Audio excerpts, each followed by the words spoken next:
ሰላም የተወደዳችሁ የእግዚአብሔር ቅዱሳን እንደምን አላችሁ እንደምን ሰነበታችሁ የእግዚአብሔር ጸጋና ሰላም ከሁላችን ጋር ይሁን። በየሳምንቱ ወደ እናንተ የሚመጣው አገልግሎታችን የመጽሐፍ ቅዱስ ጥናታችን ነው። ዛሬ ደግሞ የመጨረሻውን የሐዋርያው ጳውሎስ መልእክት ወደ ጢሞቴዎስ ሁለተኛይቱን ጢሞቴዎስ ምዕራፍ 4ን እንመለከታለን። ባለፉት 3 ሳምንታት የመጽሐፉን ክፍሎች እየተመለከትን ቆይተናል። በዚህም ደግሞ እንደተባረካችሁ ብዙ ነገሮችን እንዳገኛችሁ ተስፋ እናደርጋለን። በዚህም ደግሞ አብራችሁ እንድትከታተሉን በጌታ በኢየሱስ ክርስቶስ ፍቅር እንጠይቃችኋለን። ይህንን ፕሮግራም ስትከታተሉ ለሌሎች ሰዎች ሼር እያደረጋችሁ እንዲሁም ደግሞ ሰብስክራይብ እያደረጋችሁ ቤቱን አብራችሁን እንድታገለግሉ በጌታ ፍቅር እንጠይቃችኋለን።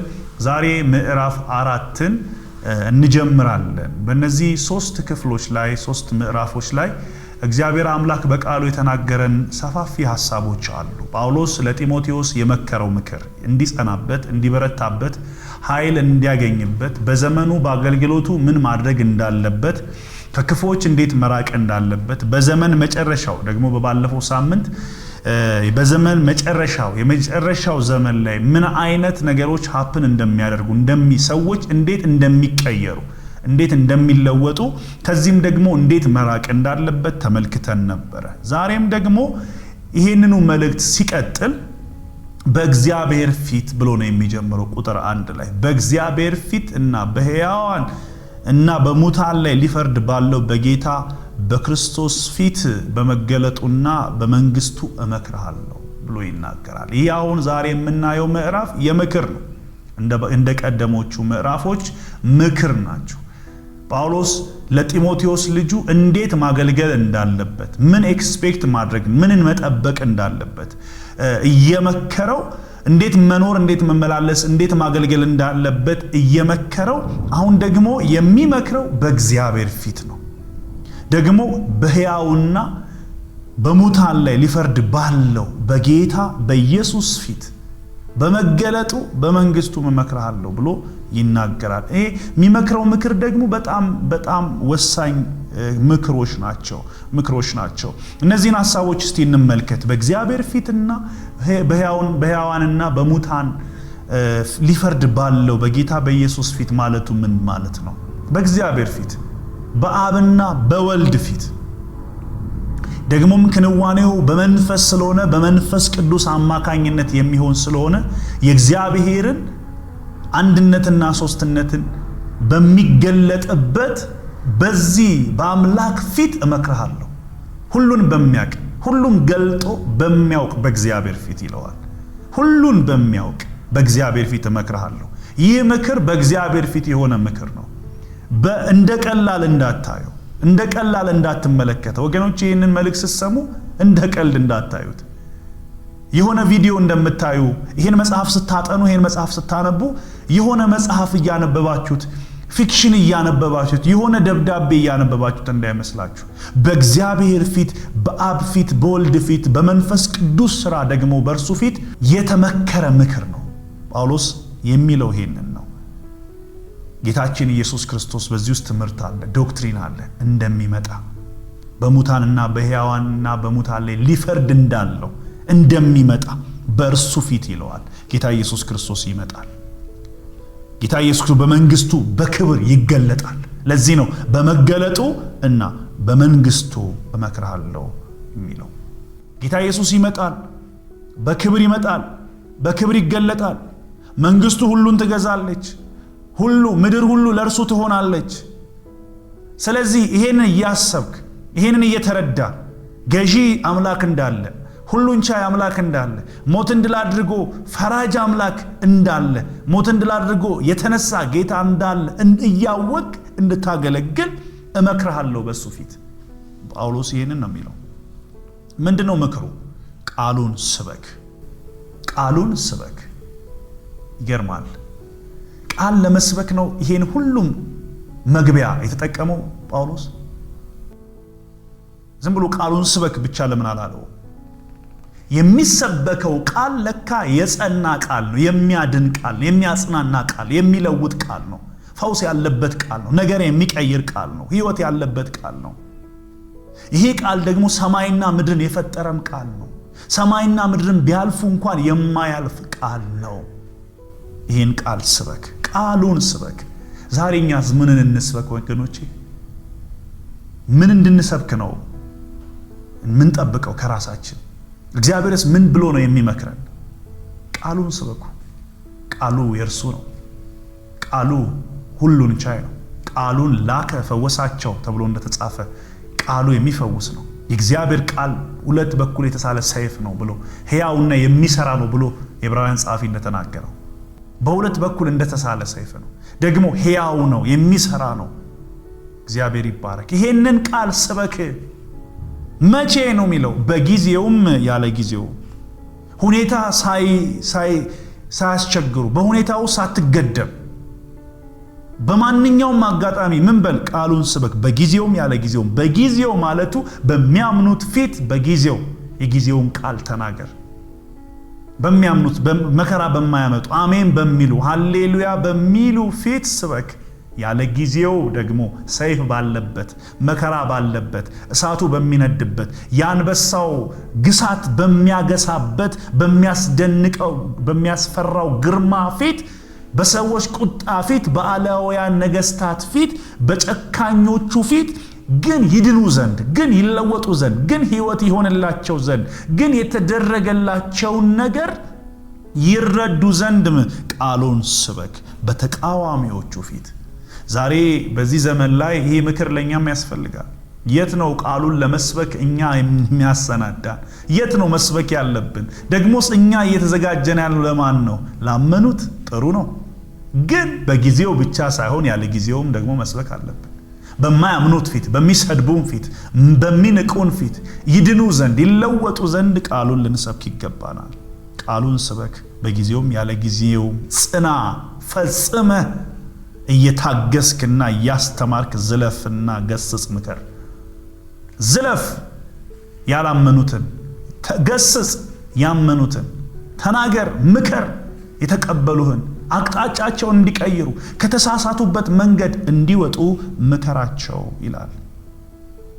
ለምንድን ነው ይሄንን የሚሆነው ስንል ሕይወት የሚገኝበትን ትምህርት የማይታገሱበት ዘመን ይመጣልና።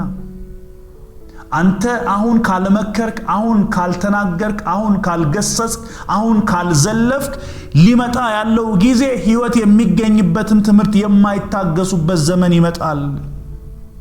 ነገር ግን ጆሮአቸውን የሚያሳክክ ስለሆነ እንደገዛ ምኞታቸው ለራሳቸው አስተማሪ ያከማቻሉ።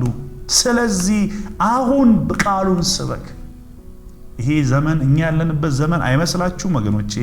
ቃሉ ያለበት፣ ሕይወት ያለበት፣ መንፈሱ ያለበት፣ እውነት ያለበትን ቦታ ሰዎች እየተዉ ጆሮአቸውን ስለሚያሳክካቸው፣ ለስጋዊ ምኞታቸው ስለማይመች፣ የእግዚአብሔር ቃል ሰይፍ ነው ስለሚቆርጥ፣ መቁረጥ ያለበትን ስለሚቆርጥ፣ ማንሳት ያለበትን ስለሚያነሳ፣ ያንን መታገስ ስለማይችሉ ለራሳቸው አስተማሪዎችን ያከማቻሉ። ከእውነት ፈቀቅ እያሉ ተድላንና ምኞታቸውን የሚነግሯቸውን ሰዎች በዚህ ዘመን ሰው ይፈልጋል።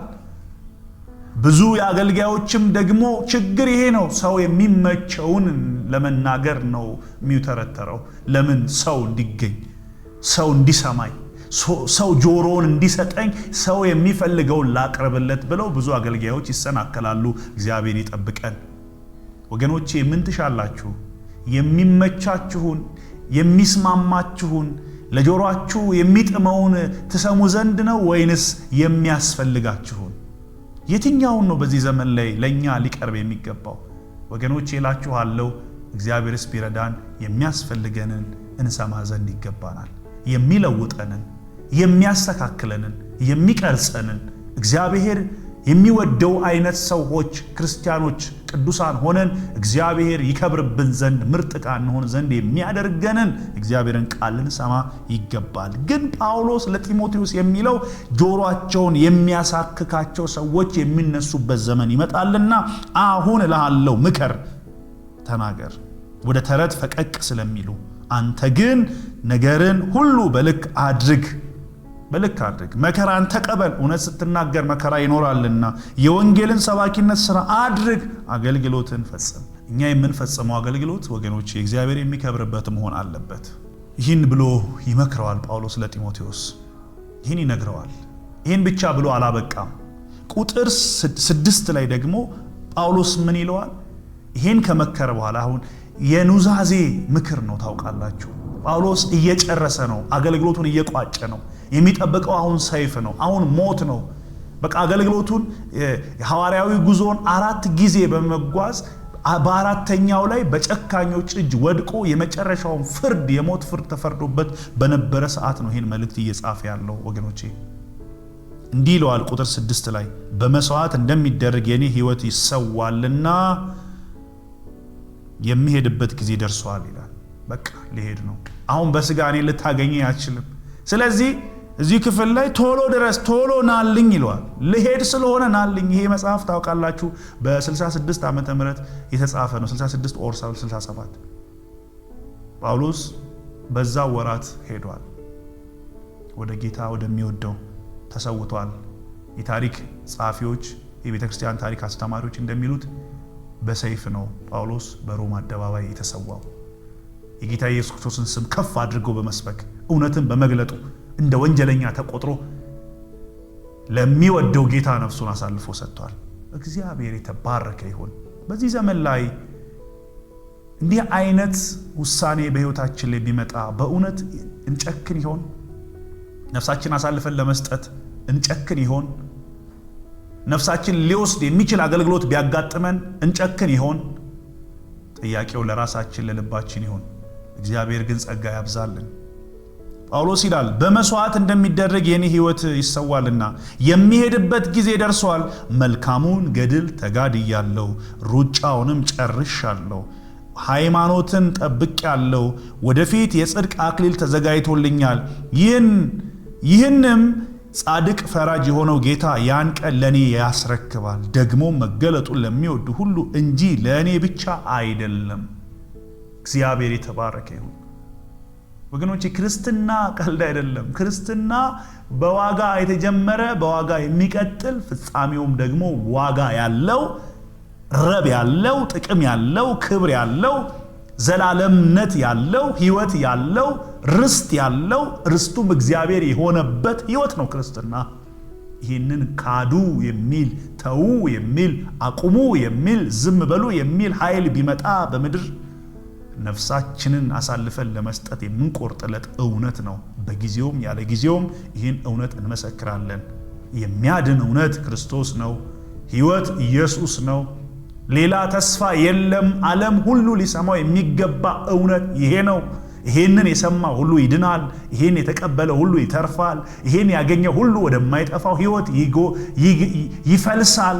አዲስ የሕይወትን ስርዓት ይለማመዳል። እግዚአብሔር አባት እርሱም ልጅ ይሆናል። ይህን እውነት አንክደውም። ካዱ የሚሉም ቢመጡ ነፍሳችንን እንሰጣለን። ጳውሎስ በዚህ እውነት ላይ አልተደራደረም። ስለዚህ ሩጫውን ጨርሻል። ክርስትና ሩጫ ነው። እግዚአብሔር የሰጠን ሩጫ። ስለዚህ ታገኙ ዘንድ ሩጡ፣ ደግሞ በፊታችሁ ያለውን ሩጫ በትዕግስት ሩጡ ይላል የዕብራውያን ጸሐፊ።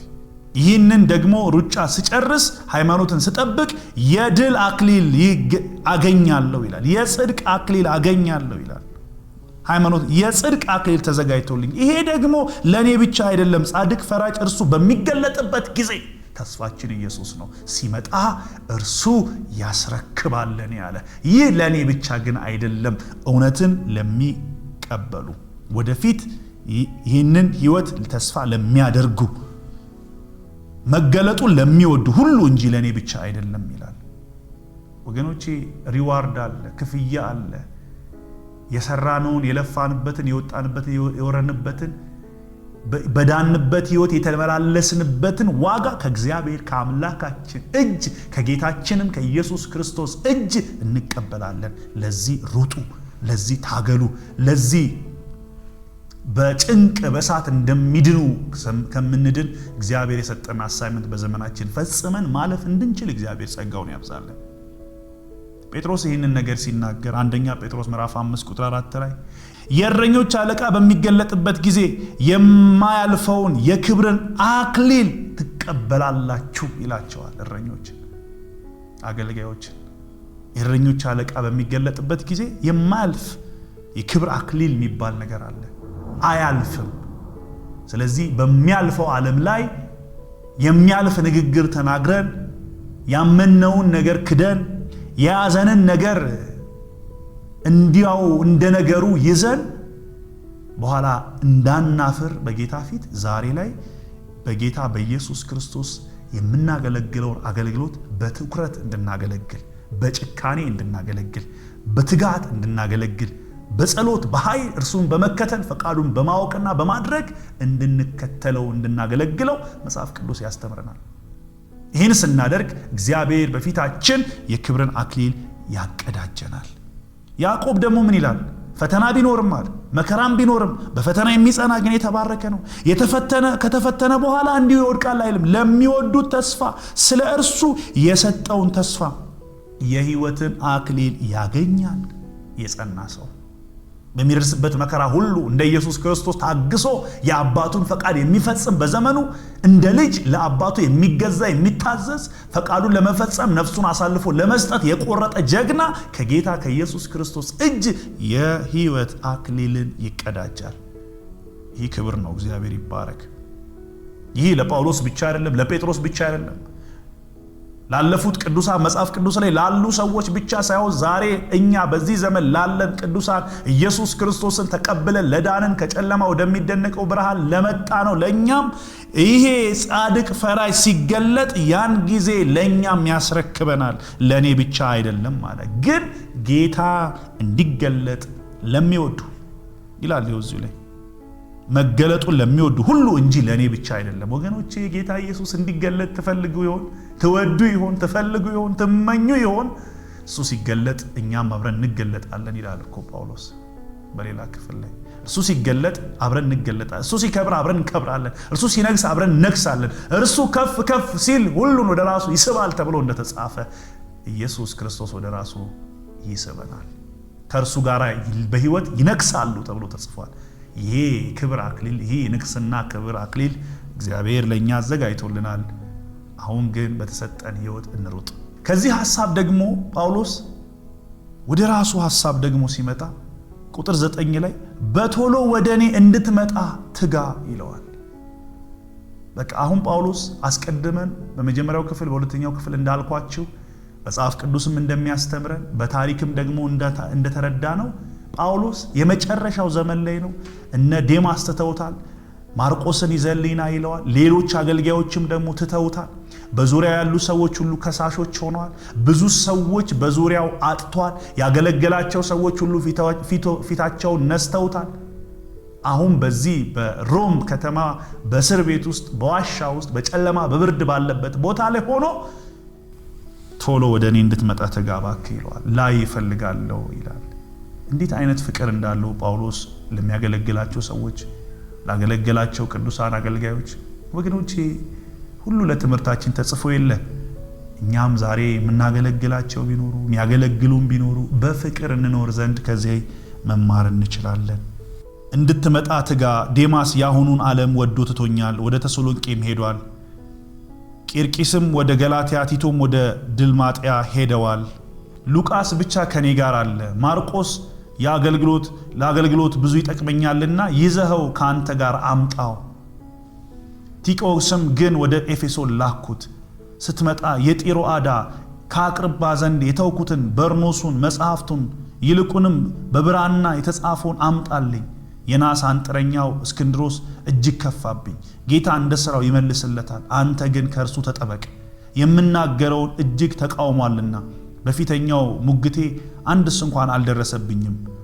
ሁሉም ተውኝ እንጂ ይህንም አይቆጥርባቸውም። ዳሩ ግን የስብከቱ ሥራ በእኔ እንዲፈጸም አሕዛብም ሁሉ እንዲሰሙት ጌታ በእኔ አጠገብ ቆሞ አበረታኝ፣ ከአንበሳም አፍ ዳንኩ ይላል ጳውሎስ።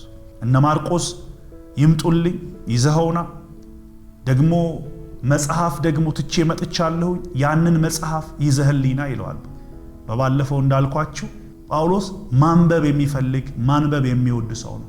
ሊሞት ወደ ጌታ ሊሄድ በስጋ ከዚህ ዓለም ሊወጣ እያወቀ ግን ደግሞ ምን ይለዋል?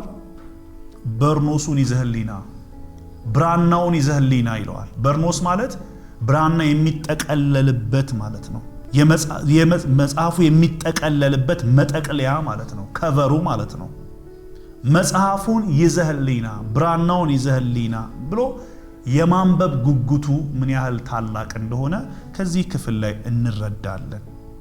በዚህ ክፍል ላይ ደግሞ የነሐስ አንጥረኛው እስክንድሮስ እጅግ ከፋብኝ ብሎ ይናገራል። ጳውሎስ በሄደባቸው ጉዞዎች ሁሉ በሐዋርያት ሥራ ምዕራፍ 19 ላይ ይህ ሰው ተጠቅሷል። በአንደኛ ጢሞቴዎስ ምዕራፍ 1 ቁጥር 20 ላይ ለሰይጣን ተላልፎ የሰጠው ሰው ነው። እጅግ ከፋብኝ፣ ጌታም ደግሞ ብድራቱን ይመልስለታል ይላል። ይህ ሰው ከሃዲ ሰው ነው። ጌታ ኢየሱስ ክርስቶስን የካደ ሰው ነው። ጨካኝ ሰው ነው። ጳውሎስ ላይ የከፋበት ሰው ነው። እንዲህ አይነት ሰዎች በሕይወታችን ሊያጋጥሙን ይችላሉ። ለእግዚአብሔር ግን ነገሩን ሁሉ አሳልፎ መስጠት እጅግ አስፈላጊ ጉዳይ ነው። እግዚአብሔር አምላካችን ይርዳን። ጳውሎስ በዚህ አገልግሎቱ ከአንበሳ አፍ ዳንኩ ይላል። የታሪክ አስተማሪዎች፣ የመጽሐፍ ቅዱስ አስተማሪዎች፣ የቤተክርስቲያን ታሪክ ተናጋሪዎች እዚህ ክፍል ላይ ምንድነው የሚናገሩት? ጳውሎስ ለአንበሳ እንደ ዳንኤል በአንበሳ ጉድጓድ እንደተጣለው እንዲሁ ለአንበሳ ተሰጥቶ ነበር። ዳንኤልን ያዳነ ጌታ በጳውሎስም ዘመን ከአንበሳ አፍ ሊያድን ይችላልና አድኖታል። ከሁሉ አድኖኛል። በጣም እዚህ ጋር በጣም የምንረዳው ጌታ ጸጋውን አበዛልኝ፣ ሁሉ ቢተውኝም ጌታ ግን አልተወኝም። የስብከቱ ሥራ በእኔ እንዲፈጸም አሕዛብን ሁሉ እንዲሰሙት ጌታ በእኔ አጠገብ ቆሞ አበረታኝ ብሎ ይናገራል።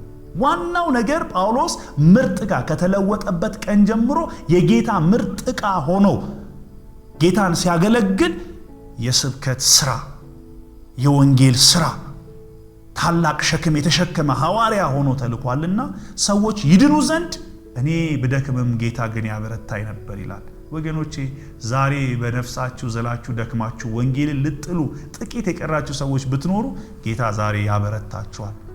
ጌታ የሚያበረታ አምላክ ነው። በእኛ የጀመረውን ነገር ሳይፈጽም ወደ ኋላ አይልም። እግዚአብሔር የተባረከ ይሁን። እግዚአብሔር መልካም ነው። እግዚአብሔር መልካም ነው፣ ያግዛል። በአገልግሎታችሁ ቀጥሉ፣ በአገልግሎታችሁ ጽኑ። በዚህ ክፍል ላይ ምዕራፍ 4ን ስናጠቃልል ምንድነው ሐሳቡ ስንል በማንኛውም ጊዜ ቢሆን ወንጌልን መስበክ እንዳለብን ጳውሎስ ያስተምረናል። መገለጡን ለሚወዱ በሃይማኖት ለጸኑ ደግሞ የጽድቅ አክሊል እግዚአብሔር እንዳዘጋጃላቸው ጳውሎስ በዚህ ክፍል ላይ ያስተምረናል። መጽሐፍትን፣ ቅዱሳት መጽሐፍትን መንፈስን የሚያነቁ የሚያበረቱ፣ ለምክር ለተግሳጽ የሚጠቅሙትን ማንበብ እጅግ ጠቃሚ ጉዳይ እንደሆነ ጳውሎስ ያስተምረናል። መጽሐፍትን ማንበብ መለማመድ አለብን። ጌታ ደግሞ ከማንኛውም ነገር ሊያድን የሚችል እንደሆነ፣ የሚያበረታ አምላክ እንደሆነ፣ የሚያግዝ አምላክ እንደሆነ፣ ከጎን የሚቆም ኃይል የሚሆን የአንበሳን አፍ የሚዘጋ የእሳቱን ኃይል የሚያጠፋ የጠንካራ ልበ ደንዳኖች ሰዎችን ሁሉ የሚያቀልጥ እንደሆነ መጽሐፍ ቅዱሳችን ያስተምረናል።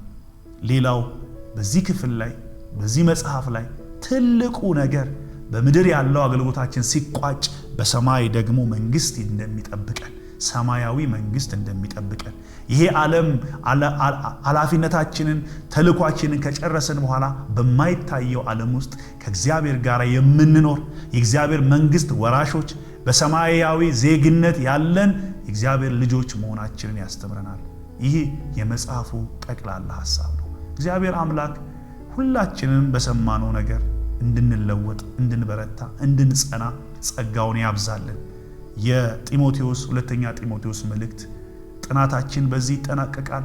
እግዚአብሔር አምላክ ከጅማሬ እስከ ፍጻሜ ስላልተለየን ጸጋውን ስላበዛልን ስሙ ለዘላለም የተባረከ ይሁን። እናንተም ደግሞ በዚህ ትምህርት የተጠቀማችሁ ኮሜንት እያደረጋችሁ ጥያቄያችሁን እየጻፋችሁ አብራችሁ እንድታገለግሉ መልስም ደግሞ የምንሰጣችሁ ይሆናል። እግዚአብሔር አምላክ ከሁላችን ጋር ይሁን። ተባረኩ። መልካም ቆይታ